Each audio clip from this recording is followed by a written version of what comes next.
সুপ্রিয় শিক্ষার্থীবৃন্দ, প্রতিযোগিতামূলক পরীক্ষার জন্য অত্যন্ত উপকারী আজকের এই লেকচার। তোমাদের জন্য আজকে আলোচনা করব আলফ্রেড পি নোবেল, তার কিছু অজানা কাহিনী যা অনেকেরই অজানা। তিনি চিরকুমার ছিলেন এবং তার ভাগ্যে প্রেম করা হয়নি। তিনি চিরকুমার ছিলেন, তিনটি প্রেমের পরেও তার সংসার করা হয়নি। তিনি বিজ্ঞান মনস্ক ছিলেন, বিজ্ঞান নিয়েই তিনি মেতেছিলেন। আমৃত্যু তিনি বিজ্ঞানের জন্য অবদান রেখেছেন, বিভিন্ন বিজ্ঞান সংক্রান্ত আবিষ্কার এবং সর্বশেষ ডিনামিট আবিষ্কার করে তিনি জগৎ বিখ্যাত হয়েছিলেন। তো সেই আলফ্রেড পি নোবেল তিনি তার নিজের পড়াশোনা এবং কারখানায় তার যে নাইট্রোগ্লিসারিন নিয়ে পরীক্ষা নিরীক্ষায় সবসময় ব্যস্ত থাকতেন।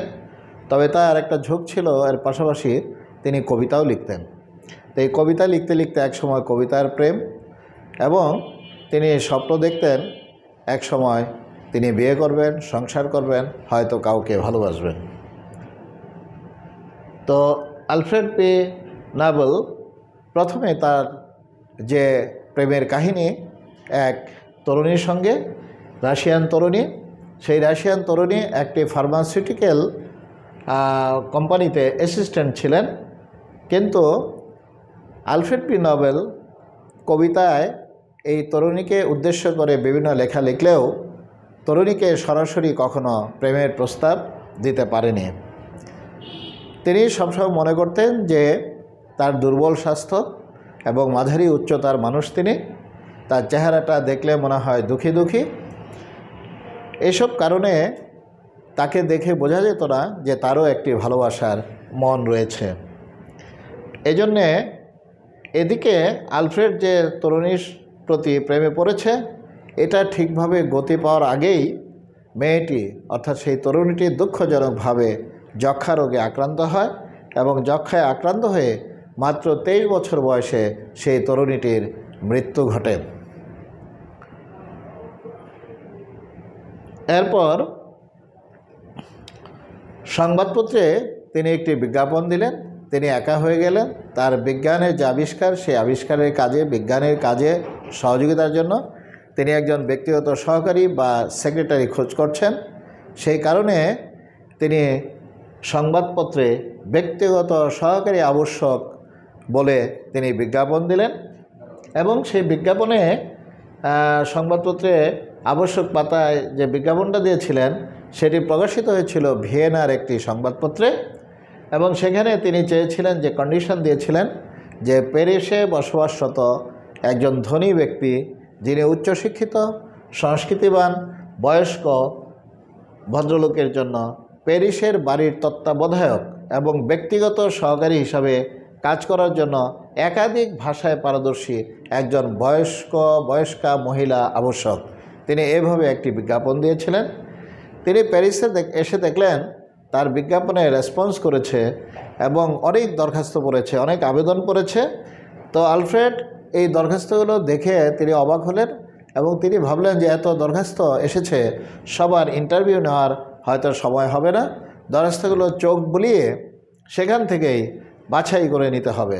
এবং তিনি মনে মনে ভাবলেন যে আমি যা চাচ্ছি এমন কাউকে নিয়োগ দিতে, তার চিঠিপত্র লিখতে পারবেন 5টা ভাষায়, যিনি ইতিহাস সচেতন হবেন, সাহিত্যের প্রতি ভালোবাসা থাকলে তো খুবই ভালো, তিনি এরকম চাচ্ছেন।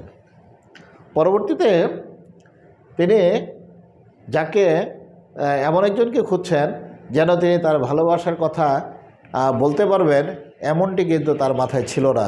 যে আমি পত্রিকায় বিজ্ঞাপন দিলাম, এই পত্রিকার বিজ্ঞাপনে যিনি আসবে তার সাথে আমার ভালোবাসা হবে, তার সাথে আমার প্রেম হবে, এটা কিন্তু তার সংবাদপত্রের বিজ্ঞাপনের সহ মাথায় ছিল না।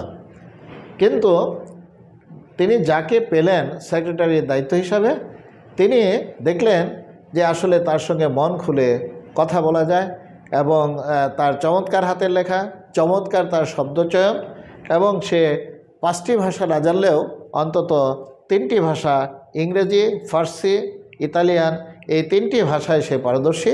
এবং সেই মহিলাটির নাম ছিল কাউন্টেস বার্থা সোফিয়া ফেলিটাস কিনস্কি ভন কিনিক, সংক্ষেপে যাকে বলা হয় বার্থা বন কিনস্কি, এটা হলো তার সংক্ষিপ্ত নাম।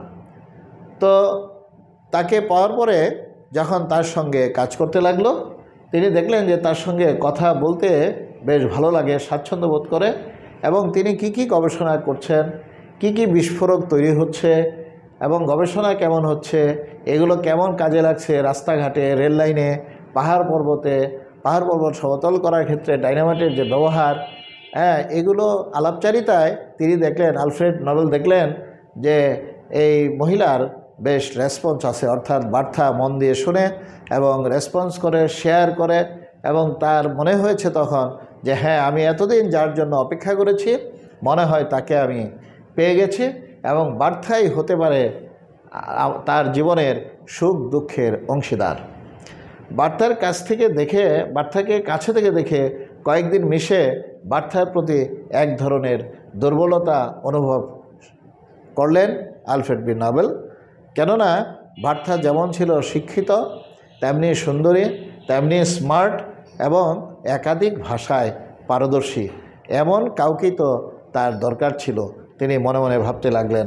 অনেক ভেবে চিন্তে তিনি বার্তার ব্যাপারে মনস্থির করে ফেললেন, এবং 20 বছর আগে যে মেয়ের প্রেমে পড়েছিলেন, সেই তরুণী যে নাকি যক্ষা রোগে আক্রান্ত হয়ে মারা গিয়েছিল, তাকে এই বার্তাকে পাশে পেয়ে তার কথা একরকম ভুলেই যেতে লাগলেন।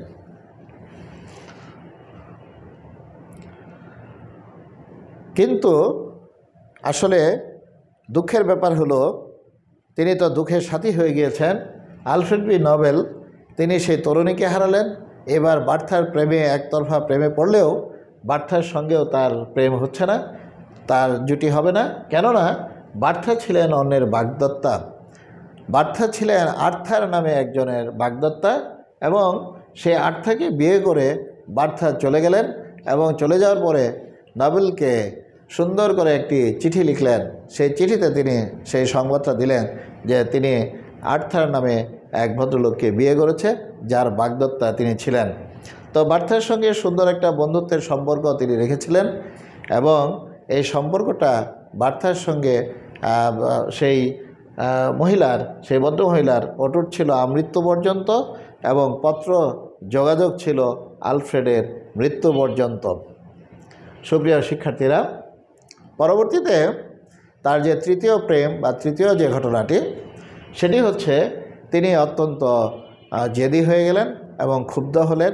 মন খুব খারাপ, তার মনটা খুব ভালো থাকে না, প্রেমে ব্যর্থ হলেন দুবার, এবং 1876 সালে বার্তার হৃদয়ে জায়গা পেতে ব্যর্থ হয়ে আলফ্রেড মনে মনে জেদি হয়ে গেলেন, এবং তার হৃদয়ের দরজা জোর করে বন্ধ করতে চাইলেও কেমন যেন সব এলোমেলো হয়ে যাচ্ছিল। সময় পেলেই তিনি ভিয়েনায় চলে যান এবং একটি হেলথ রিসোর্টে থাকেন। একটু অবসর পেলেই তিনি ঘুরে বেড়ান। একদিন এক ফুলের দোকানের সামনে দিয়ে তিনি যাচ্ছিলেন। তিনি ফুলের দোকানের সামনে গিয়ে থমকে দাঁড়ালেন। তিনি সেখানে দেখলেন এক অষ্টাদশী সুন্দরী মিষ্টি একটি মেয়ে, যেখানে তিনি ধনী ক্লায়েন্টদের জন্য ফুল বিক্রি করেন, ফুলের দোকানে কর্মচারী হিসাবে কাজ করেন। মেয়েটির নাম ছিল সোফি হেস। তাদের দেখা হওয়ার সময় নোবেলের বয়স ছিল 43 বছর এবং সোফি হেসের বয়স ছিল মাত্র 26 বছর।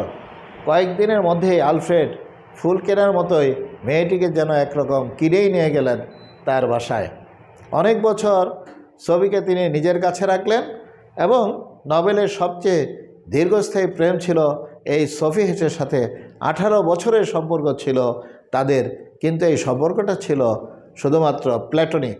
তাদের সম্পর্কের পরিধি প্রকাশ পায় নোবেল কর্তৃক হেসের কাছে পাঠানো 221টি চিঠির সংগ্রহ থেকে। একটা পর্যায়ে হেসের সঙ্গেও তার সম্পর্কের অবনতি হয়, কেননা এই হেস একজন অন্য পুরুষ দ্বারা গর্ভবতী হয় এবং এতে সম্পর্কের যবনিকা ঘটে। এরপরও নোবেল তাকে আর্থিকভাবে সহায়তা করতে থাকেন, কেননা যতক্ষণ পর্যন্ত এই গর্ভবতী হেস তার সন্তানের বাবাকে বিয়ে না করে ততদিন পর্যন্ত তিনি আর্থিক সাপোর্ট দিয়েছিলেন।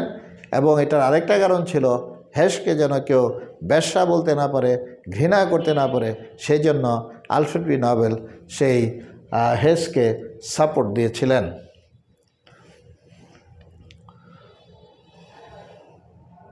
সুপ্রিয় শিক্ষার্থীরা, আজকে আমরা যে আলোচনাটি শুনলাম আলফ্রেড বি নোবেল সম্পর্কে, তার তিনটি প্রেমের ব্যর্থতার কাহিনী আমরা শুনলাম। তার অনেক দুঃখ আছে, কষ্ট আছে, কিন্তু তিনি আবিষ্কারের মাধ্যমেই জগৎ বিখ্যাত হয়ে আছেন, বিজ্ঞানে গুরুত্বপূর্ণ অবদান রেখেছেন। আজও প্রতি বছর ছয়টি বিষয়ে তার নামের উপর ভিত্তি করে শ্রেষ্ঠ পুরস্কারটি বিতরণ করা হয়ে থাকে। সুপ্রিয় শিক্ষার্থীবৃন্দ, সবাই ভালো থেকো। আল্লাহ হাফেজ।